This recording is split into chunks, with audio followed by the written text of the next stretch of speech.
Gênesis 37 a 50, mas vamos nos concentrar no capítulo 43, versos 26 a 34, e no capítulo 45, versos 1 a 15.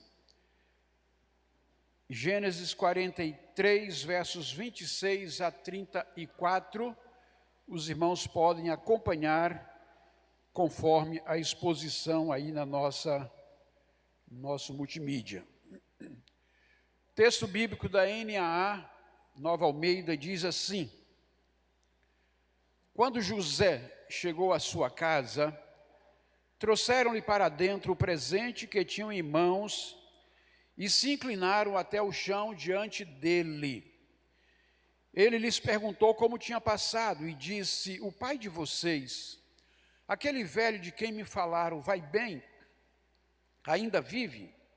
Responderam: o seu servo, nosso pai, vai bem e ainda vive. E abaixaram a cabeça e se inclinaram. Quando José levantou os olhos, viu Benjamim, seu irmão, filho de sua mãe, e disse: é este o irmão mais novo de vocês, de quem me falaram?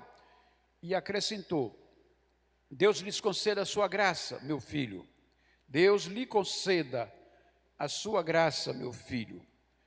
José, profundamente emocionado por causa do seu irmão, apressou-se e procurou um lugar onde chorar. Entrou no quarto e ali chorou. Depois lavou o rosto e saiu. Conteve-se e disse: sirvam a refeição. Serviram a comida dele numa mesa à parte, e a comida deles também numa mesa à parte.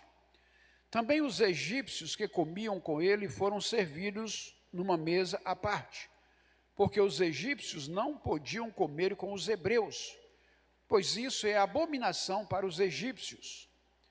E sentaram-se diante dele por ordem de idade, desde o mais velho até o mais novo. Eles olhavam uns para os outros, cheios de espanto.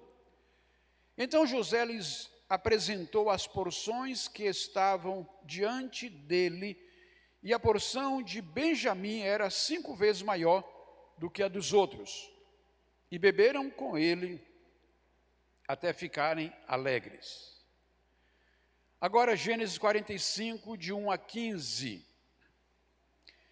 Então José, não conseguindo se conter diante de todos os que estavam com ele, gritou: saiam todos da minha presença! E ninguém ficou com ele, quando José se deu a conhecer a seus irmãos. E levantou a voz em choro, de maneira que os egípcios o ouviam e também a casa de Faraó. E disse a seus irmãos: eu sou José, meu pai ainda está vivo? E seus irmãos não lhe puderam responder, de tão assustados que ficaram diante dele. E José disse aos seus irmãos: agora cheguem perto de mim. E eles chegaram. Então ele disse: eu sou José, o irmão de vocês, que vocês venderam para o Egito. Agora, pois, não fiquem tristes, nem irritados contra vocês mesmos, por terem me vendido para cá, porque foi a preservação da vida que Deus me enviou adiante de vocês. Foi para a preservação da vida. Porque já houve 2 anos de fome na terra, e ainda restam 5 anos, em que não haverá lavoura nem colheita. Deus me enviou adiante de vocês, para que fosse conservado para vocês um remanescente na terra, e para que a vida de vocês fosse salva por meio de um grande livramento. Assim não foram vocês que me enviaram para cá, e sim Deus, que fez de mim como que um pai de Faraó, e senhor de toda a sua casa, e como governador em toda a terra do Egito. Voltem depressa para junto de meu pai e digam a ele: assim manda dizer o seu filho José: Deus me pôs por senhor em toda a terra do Egito. Venha para junto de mim, não demore. O Senhor habitará na terra de Gósen e estará perto de mim. O Senhor, os seus filhos, os filhos de seus filhos, os seus rebanhos, o seu gado e tudo que lhe pertence. Ali eu o sustentarei, porque ainda haverá 5 anos de fome, do contrário acabará empobrecendo o Senhor, a sua casa e tudo que lhe pertence. José continuou: eis que vocês mesmos estão vendo, e meu irmão Benjamim vê também, que sou eu mesmo quem está falando com vocês. Anuncie a meu pai toda a minha glória no Egito, e tudo o que vocês puderem ver, vão depressa e tragam o meu pai para cá. E lançando-se ao pescoço do seu irmão Benjamim, chorou.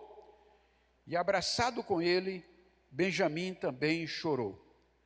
José beijou todos os seus irmãos e chorou, abraçado com eles.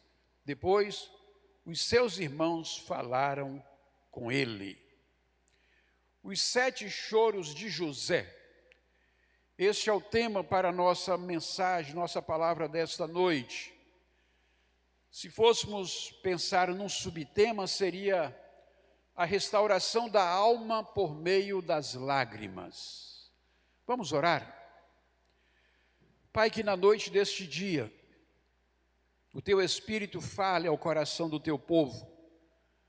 A palavra, ora lida, seja usada pelo Senhor como palavra de poder, que toca os corações, que alcança as vidas, que transforma realidades, que reconstrói histórias. A palavra que restaura, que abençoa, que renova, que cura, e que na noite deste dia essa palavra seja bênção na vida de todos nós. Me coloco nas Tuas mãos, ó Deus, como instrumento, e peço a graça e a bondade do Senhor, em nome de Jesus. Amém. Amém. Neste mês de fevereiro, nós estamos tratando deste tema que envolve a vida de José, mas também tomando como base os elementos da restauração. Nós poderíamos dar um tema para essa introdução e diríamos que lágrimas que Deus usa para curar. Você já lidou com essa realidade? De depois de um choro e um lamento, sentir que Deus aliviou sua alma, trouxe paz ao seu coração, abençoou sua vida? É importante começar dizendo que nem todo choro é sinal de fraqueza. Na Bíblia, as lágrimas frequentemente são instrumentos de Deus para restaurar a alma, para consolar, para fortalecer e trazer vigor e ânimo. José chorou 7 vezes. Não choro de desespero, não choro de vazio, mas choros que marcaram etapas progressivas a caminho da cura, a caminho da saúde, da restauração, do amadurecimento espiritual, de um relacionamento saudável. Choro que marcou etapas da sua vida. Mateus 5,4 vai nos dizer que bem-aventurados os que choram, porque serão consolados. São palavras de Jesus nas bem-aventuranças. Hoje nós queremos caminhar então por esses 7 choros de José e perceber como Deus, na sua graça e misericórdia, trabalha de uma forma profunda na alma para nos conduzir ao cumprimento pleno do seu propósito. Vamos ver o primeiro choro. Nós temos aqui o choro da dor reprimida. Gênesis 42, 24. José está agindo como um egípcio. Os seus irmãos estão ali na presença dele. E chegam então os 10 irmãos de José para comprar alimento. E José os trata duramente. José os trata de forma grosseira. E ele diz que aqueles são espiões. E eles dizem: não, nós estamos aqui para comprar alimento para nossa família, nossa casa. Nosso pai ainda é velho, vive e tal. E aí eles contam rapidamente um pouco da história da família. Mas José insiste em dizer que eles são espiões. E aí entre eles começam a conversar entre si, trazendo aquilo que havia acontecido há pelo menos 13 anos antes. Eles começam a dizer entre eles, o Rúben, o mais velho, que não queria que José fosse vendido: eu dizia para vocês que não deveríamos fazer mal ao nosso irmão. Agora o sangue dele está cobrando. Deus está cobrando o sangue dele.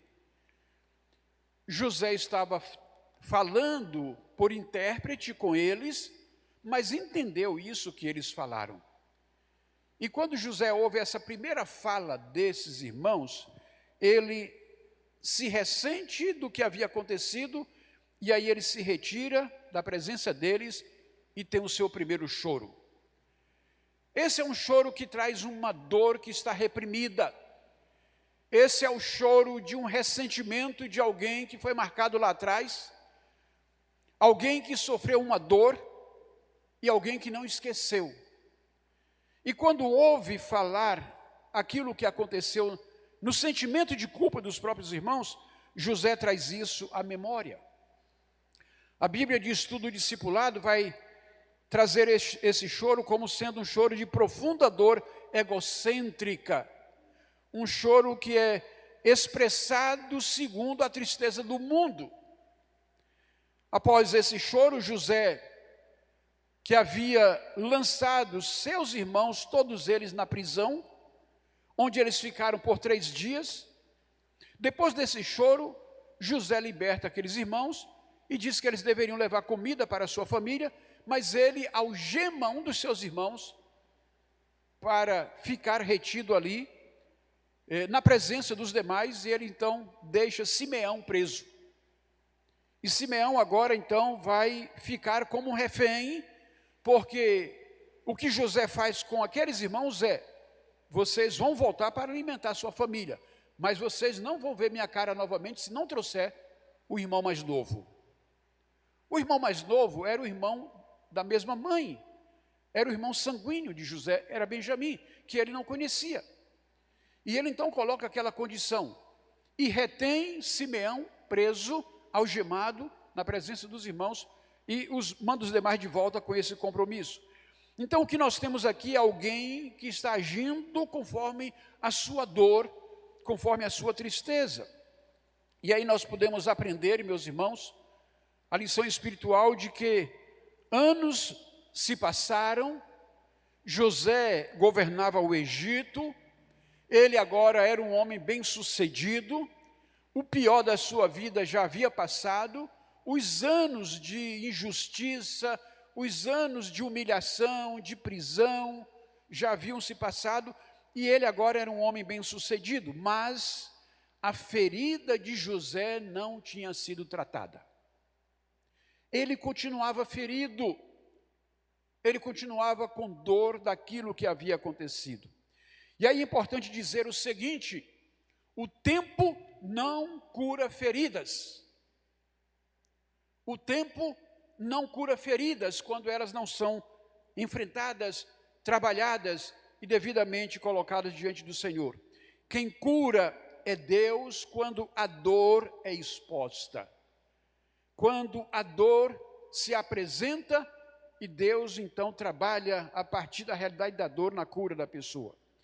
Meus irmãos, há pessoas que seguem funcionando, servindo, liderando, trabalhando, cultuando aqui na frente, adorando, servindo em diversas frentes, mas são pessoas que carregam dores silenciosas.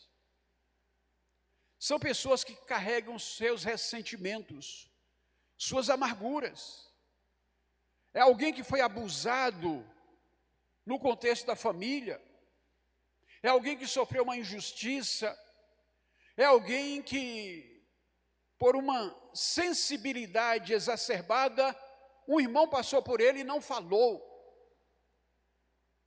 Ele fica ali amargurado, entristecido, e não consegue lidar com isso. Há muita gente nas nossas igrejas que estão servindo, mas carregando dores silenciosas. aprendamos com José. Dores ou feridas que não são tratadas, elas não são curadas, e é preciso colocar isso diante de Deus e deixar que essa dor seja exposta diante do Senhor. E aí, nós temos aquela situação da pessoa que às vezes não consegue confessar, como a Bíblia diz, seus pecados uns aos outros. Não consegue abrir o coração diante de alguém. Não consegue abrir a sua alma diante de um amigo, diante de um líder, de um pastor ou de um líder de pequeno grupo, ou um professor de escola bíblica. Não consegue estabelecer confiança em alguém para colocar as suas feridas para fora. Se não consegue fazer isso com alguém, use o divã de Deus. Aprenda a chorar suas dores diante do Senhor. O livro dos Salmos é um livro que traz muitas dores pessoais colocadas para fora por Davi e por outros autores. Aprenda a colocar diante do Senhor, mas não cale a sua dor. Não fique engolindo e ruminando seus sofrimentos. Jogue-os para fora. José, nós aprendemos essa lição com ele. O segundo choro é aquilo que nós podemos chamar de o choro do amor que sobreviveu à dor. Gênesis 42, 24. E retirando-se deles, José chorou. Depois, voltando para junto deles, lhes falou outra vez. Escolheu Simeão e o algemou na presença deles. Esse choro de José não necessariamente traduz um choro de ódio. Ele chora porque a dor não matou o amor que ainda existia. Havia no coração de José naquele momento um amor por aquela família, mas ele estava dilacerado pela dor que lhe fora causada. Aquela dor não fora suficiente para matar o amor. A Bíblia nos ensina que o amor cobre multidão de pecados. O amor, meus irmãos, é o que existe de mais forte na natureza humana, porque é por amor que se perdoa, é por amor que se releva, é por amor que muitas vezes se suporta um ao outro. Na vida do casal, se faltar amor, faltou aquela que é a base principal que sustenta um casamento. Um casamento, às vezes, lida com a infidelidade. Um casamento, às vezes, lida com a desonestidade. Um casamento, às vezes, lida até com a incredulidade. Mas o casamento que lida com isso é porque ainda existe amor. Porque o amor é capaz de relevar muita coisa e cobrir multidão de pecados. José tinha ainda amor pelos seus irmãos, ainda que ele estivesse vivendo a realidade da dor. Então nós temos aqui um choro de amor e dor que são misturados. Ele ainda mantém a máscara do engano. Ele continua fingindo ser um estrangeiro para os seus irmãos, sem deixar ninguém saber aquilo que está se passando no seu coração. Ele continua calado no que diz respeito aos seus sentimentos, às suas emoções. E aí nós podemos aprender que quando a dor mata o amor, a alma endurece. Quando a dor é mais forte do que o amor, a alma se endurece. A insensibilidade permeia a relação, a indiferença. Talvez o contrário de amor não seja ódio, seja indiferença. Para muita gente, há uma convivência, não na relação odiosa, mas uma convivência numa relação de indiferença. Tanto faz como tanto fez. A pessoa às vezes não se importa com o outro. Quando a dor mata o amor, a alma endurece. Quando o amor permanece, ainda há caminho para a restauração. Deus quer curar você sem transformar o seu coração em pedra. Deus quer transformar você, mas trabalhando suas emoções também, para que você se permita ser tocado pela graça dele. Provérbios 4, 23 nos diz que sobre tudo o que se deve guardar, guarde o coração. Sobre tudo que se deve guardar, guarde o coração. O terceiro choro de José vai aparecer em Gênesis 43, 29 a 30. Aqui nós temos o choro do reencontro com a identidade. Ao ver Benjamim, José se lembra de quem ele era antes da traição. Ao encontrar com Benjamim, José está se deparando com alguém que é sangue do seu sangue, alguém que é filho da mesma mãe. Ele e Benjamim são filhos de Raquel, a esposa amada, aquela que era a mulher amada por Jacó. E quando José o encontra, ele sabe que está agora tratando com sangue do seu sangue. Quando José viu Benjamim, seu irmão, filho de sua mãe, perguntou: é este o irmão mais novo de vocês? José, profundamente comovido, saiu apressadamente, procurou um lugar para chorar e chorou ali. Deus nos restaura quando Ele nos reconecta com a nossa história, quando Ele nos reconecta com a nossa identidade, com a nossa origem. Ele nos restaura, porque isso faz com que nós resgatemos aquilo que é a nossa essência, quem somos, naquele lugar, naquele ambiente, naquela família. Deus restaura quando Ele faz essas reconexões. Nós vamos aprender isso também em Gênesis 33, de 1 a 4, na experiência de Esaú e Jacó. O texto bíblico diz assim, Gênesis 33, de 1 a 4. Quando Jacó ergueu os olhos, viu que Esaú se aproximava, e com ele 400 homens. Então repartiu os filhos entre Lia, Raquel e as duas servas. Pôs as servas e seus filhos à frente, Lia e seus filhos atrás deles, Raquel e José por último. E ele mesmo, adiantando-se, prostrou-se em terra 7 vezes, até aproximar-se do seu irmão. Então Esaú correu ao encontro dele e o abraçou, pôs os braços em volta do pescoço dele e o beijou, e choraram. Nós temos a experiência da reconexão com a história e com a identidade.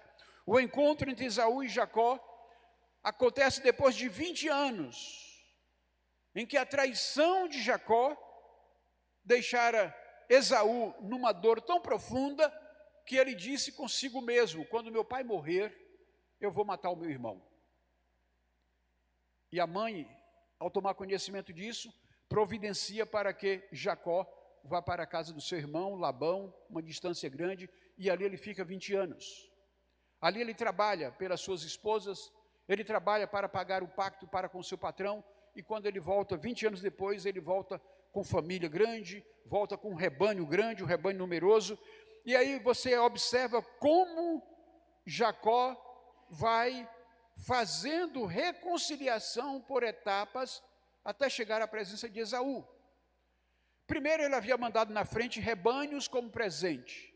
Depois, quando está se aproximando, ele vai colocando a família, aquelas que são menos importantes na frente para aquela que é mais importante atrás. E aí ele vai fazendo isso. Mas ele próprio passa na frente de todos eles e vai se humilhando, se abaixando até o chão, se inclinando até o chão, 7 vezes até chegar à face do seu irmão Esaú.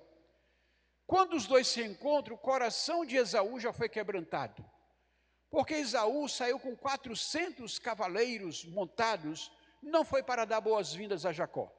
Ele saiu ali com a intenção de estraçalhar Jacó. Mas no processo Deus vai curando. Lembram que antes do encontro, Deus já havia trabalhado na vida de Jacó numa luta com o anjo do Senhor. Então, o próprio Jacó já havia mudado de nome. O nome de Jacó era usurpador. Já havia mudado o nome para Israel. Deus estava agora abençoando Jacó. E ele agora, ao encontrar-se com Esaú, tem o Espírito de Deus trabalhando no coração de Esaú para que haja um quebrantamento diante daquela atitude de restauração de Jacó. Então nós temos aqui 2 irmãos que se reconectam a partir da sua história, da sua identidade, da sua origem, assim como aconteceu com José e os seus irmãos. Você, meu irmão, você é minha irmã. Não é. Aquilo que as pessoas às vezes dizem para você que você é.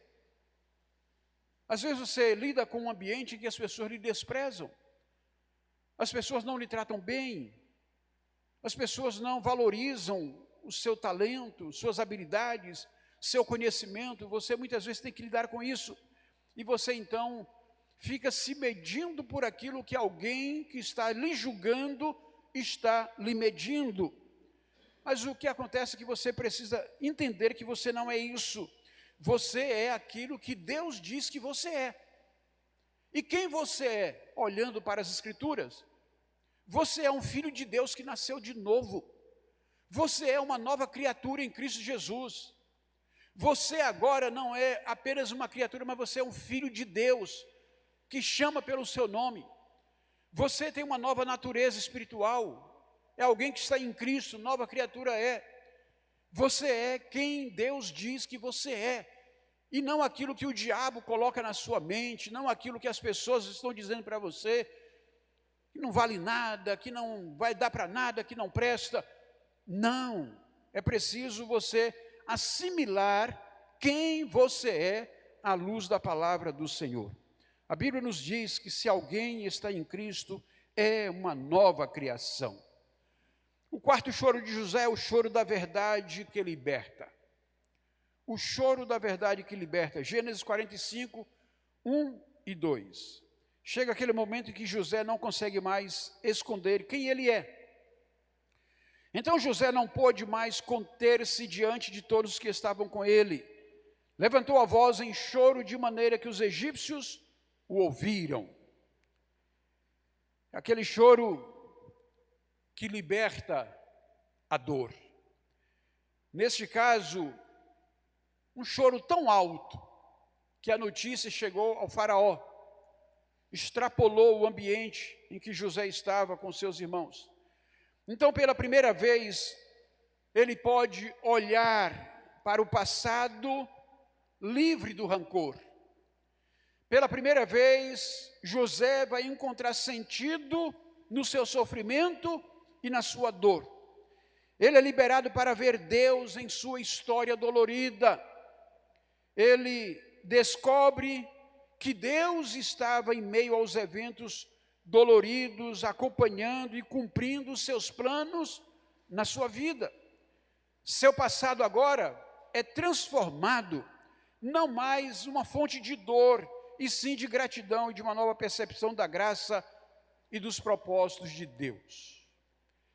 Eu sou particularmente alguém que gosta de uma perspectiva da psicologia chamada logoterapia, que nasceu com Viktor Frankl, um cidadão que passou por campos de concentração, um médico neurologista que sobreviveu e se tornou alguém que ensina muita gente. E certa feita ele compartilhou uma história de um médico muito famoso que havia ficado viúvo, perdera sua esposa, e esse médico entrou num ciclo de depressão profunda. E ele procurou vários terapeutas, diferentes abordagens, e nenhum deles conseguiu curar a dor daquele homem. E aí alguém o recomendou a procurar o Viktor Frankl, e ele foi à presença de Viktor, e conversando, Viktor descobre como aquela mulher era importante na vida daquele homem. E como ele, apesar de ser uma pessoa bem-sucedida profissionalmente, agora não conseguia se reencontrar por conta do luto. E aí Viktor o convida para fazer uma reflexão, olhando para as coisas da perspectiva que se fosse o contrário. Se o senhor tivesse ido primeiro e ela tivesse ficado, como estaria a vida dela hoje? A partir dessa pergunta e dessa reflexão, ele entendeu que se ela tivesse sobrevivido e ele tivesse ido, o sofrimento dela seria muito maior do que ele, porque ele era a fonte do sustento daquela mulher e era o que dava condição para aquela família. Então, ele faz uma reflexão e percebe que o sofrimento dela seria maior se fosse o contrário. E aí ele aprende que precisa lidar com sua dor, com seu sofrimento, sem se colocar como uma vítima da história, sem se deixar vitimizar pelos processos da vida. E aquilo trouxe novo significado à sua história, e ele encontra significado no seu sofrimento, olhando para o passado. Meus irmãos, às vezes nós passamos por situações da vida em que nós não conseguimos entender o porquê as coisas estão acontecendo como estão. Lá na frente, quando olhamos para trás, é que nós vamos encontrar o significado daquilo que passamos. Quando estamos no processo, nem sempre conseguimos entender. Foi o que aconteceu com José. Enquanto ele estava na prisão, enquanto ele estava naquele processo de sofrimento, ele certamente não compreendia o porquê daquilo. Como aqueles que deveriam protegê-lo foram capazes de vendê-lo como escravo. Então, se ele pensava naquilo, aquilo trazia dor. Mas, por outro lado, como diz a palavra, como Deus estava com José, eu imagino que ele teve processos pessoais de um autocuidado, em que ele não ficou naquele ciclo de repetição de sofrimento e de dor. Mas o fato é que tem muita gente que passa por suas dores e não consegue encontrar significado no seu sofrimento. Quando olha para trás, é que vai encontrar o sentido daquela situação. A alma adoece no silêncio, meus irmãos. A verdade, ela abre caminho para a cura. É preciso entender que o caminho para a cura se dá quando a verdade vem à tona. Enquanto se cala, enquanto se fica no silêncio, há um adoecimento. O salmista diz isso. Salmo 32, 3 a 5. Enquanto calei os meus pecados, envelhecer os meus ossos, pelos meus constantes gemidos todo dia. Isso aqui é a descrição típica de uma pessoa deprimida. Porque a tua mão pesava dia e noite sobre mim, e o meu vigor secou, como no calor do verão. Isso aqui está falando de alguém que carrega um sentimento de culpa profundo. Confessei-te o meu pecado, e a minha iniquidade não mais ocultei. Eu disse, confessarei ao Senhor as minhas transgressões, e tu perdoaste a iniquidade do meu pecado. O salmista nos mostra a importância de abrir o coração, de confessar, de não calar. Quando se cala, a alma adoece, e uma alma doente deixa um corpo doente. Muitas enfermidades de natureza psicossomática são resultado de pessoas que calam a sua dor e o corpo sente. Enquanto nós escondemos, nós sangramos por dentro. Quando trazemos a luz, começamos a ser curados. João 8,32 diz, conhecerão a verdade, e a verdade os libertará. O quinto choro de José é o choro da reconciliação. Gênesis 45, 14 a 15. Esse é aquele choro que trouxe de volta a alegria e a reconciliação. Então José se lançou ao pescoço de Benjamim, seu irmão, e chorou. Depois beijou todos os seus irmãos, chorando. José e Benjamim choram mutuamente. Choram de uma forma recíproca. Mas os irmãos de José não. Ele chora com Benjamim, mas os irmãos de José não choram. Ainda havia barreiras que precisavam ser removidas naquela relação. Ainda havia barreiras por terem sido feridos por José.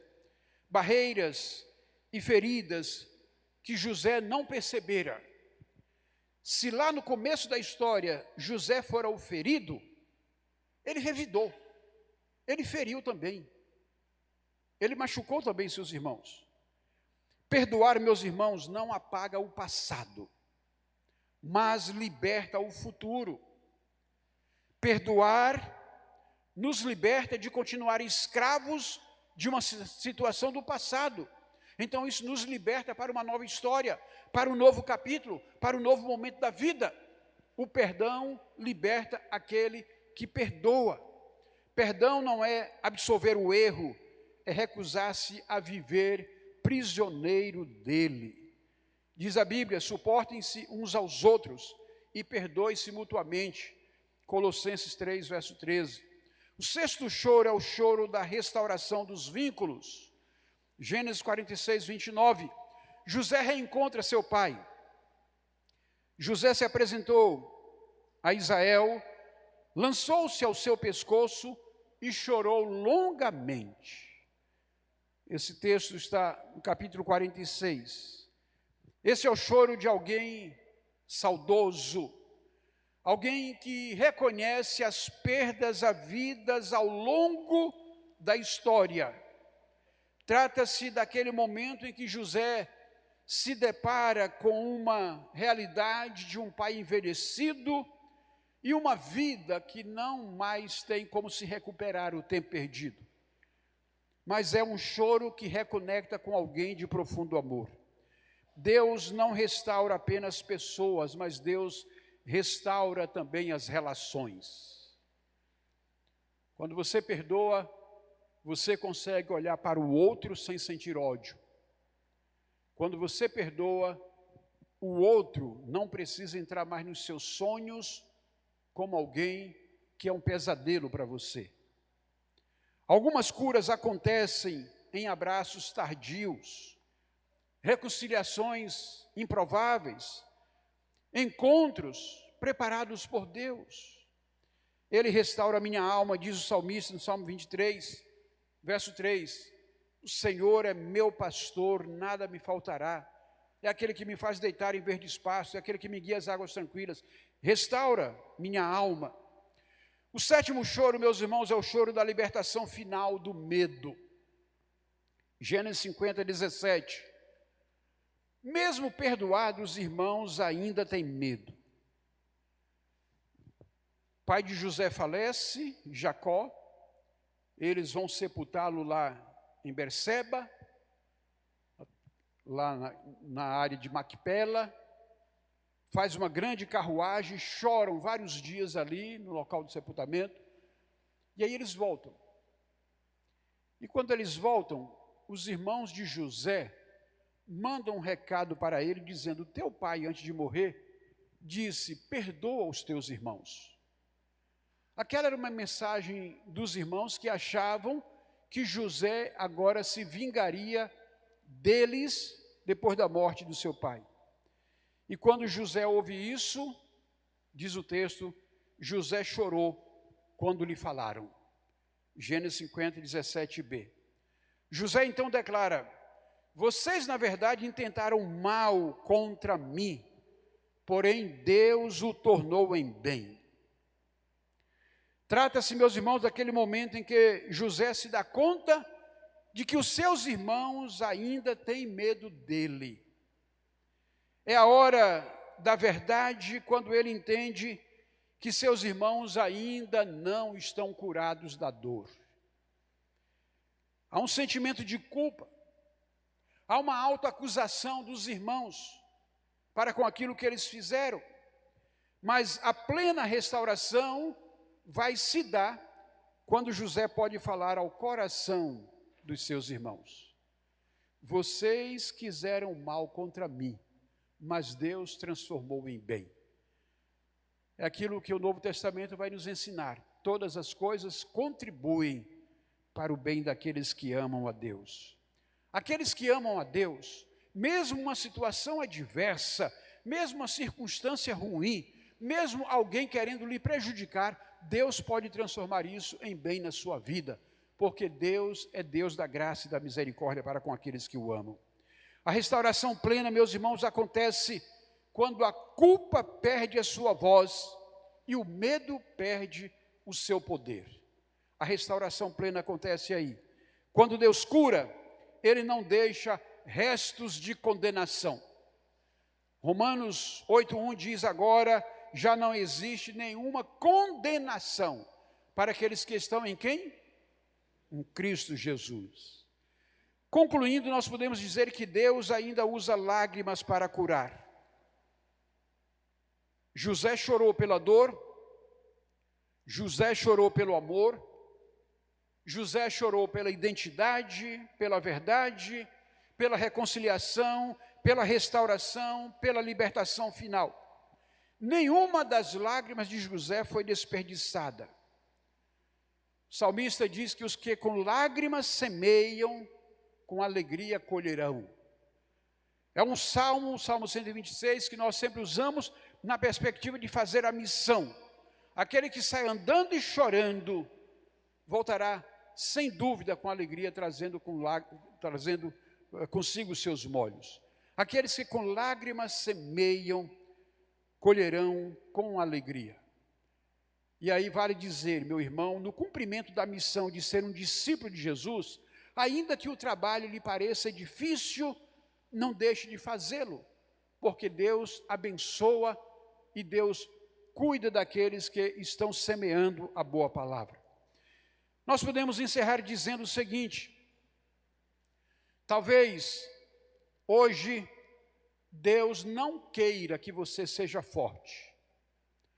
Hoje pela manhã nós lemos o texto de Josué, capítulo 1, de 7 a 9, em que Deus diz para Josué: seja o quê? Forte e corajoso, não tenha medo. Naquele momento, a palavra do Senhor para Josué é: seja forte, seja corajoso. A tarefa é grande, é desafiadora, a missão é grande, liderar esse povo, eu sei disso, mas eu vou estar com você. Observe isso aqui, não se aparte do livro da lei. Medita nele dia e noite, cumpre os mandamentos e você vai ser bem sucedido.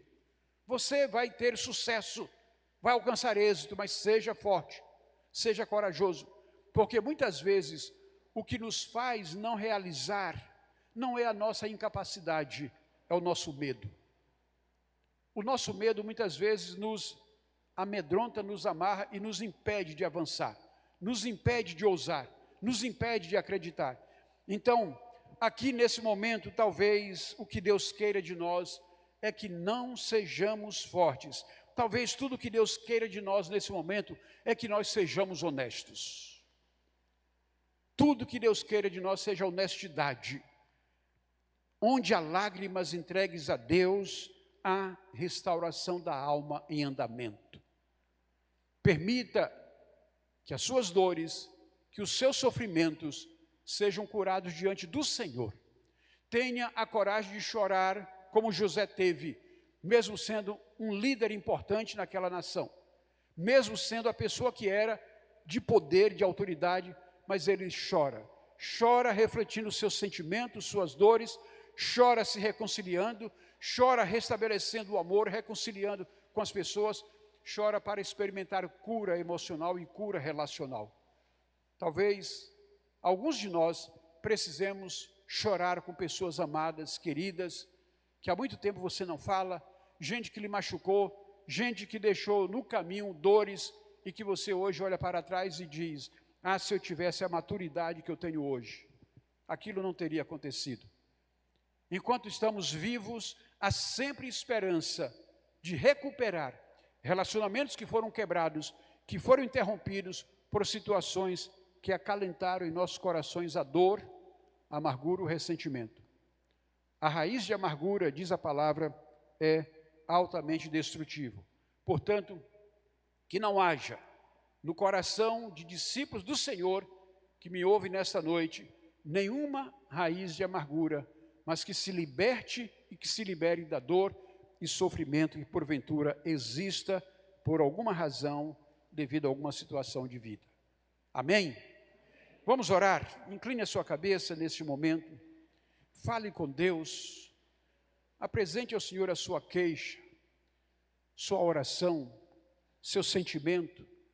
Se essa palavra ela chega para você com indiferença, então apresente-se diante de Deus como alguém que diz: Senhor, eu preciso estar sendo sensibilizado pelo Teu Espírito para aprender a ouvir a Tua voz na pregação da palavra. Mas se a palavra encontra no seu lugar, no seu coração um sentido e lhe traz à memória coisas que precisam ser restauradas, então faça desse o seu momento de confissão a Deus, o momento de se liberar de qualquer que seja a raiz instalada na sua alma, no seu coração. Pai, eu quero bendizer o teu nome. Quero reconhecer que só o Senhor é Deus, Deus supremo, todo-poderoso, Criador dos céus e da terra, Deus que nos ama a despeito de quem somos, Deus que escolheu nos amar quando nós ainda estávamos vivendo na iniquidade dos pecados. Ó Deus, muito obrigado porque o teu amor cobriu nossa multidão de pecados. Obrigado porque o teu amor nos alcançou e nos perdoou. Ó Deus, que haja amor no coração de cada pessoa que nesta noite precisa olhar para si mesmo, para os seus sentimentos, para as suas emoções, e, ó Deus, se libertar daquilo que lhe oprime. Que haja amor no coração das pessoas em olhar o próximo e ter prontidão para perdoar, liberar a graça do perdão. Ó Deus, que haja amor no coração das pessoas para lidarem com as suas dores sem ficarem ressentidos com a vida e assim aprenderem a tirar lições dos seus próprios sofrimentos. Assim como nós vemos na história de José, na vida de José, situações de múltiplos aprendizados, que na noite desse dia a tua palavra nos instrua, nos ensine e nos restaure também. Abençoa o teu povo nesse lugar. Traz cura, traz transformação, traz salvação e traz perdão em nome de Jesus. É assim que eu oro, Pai. Amém.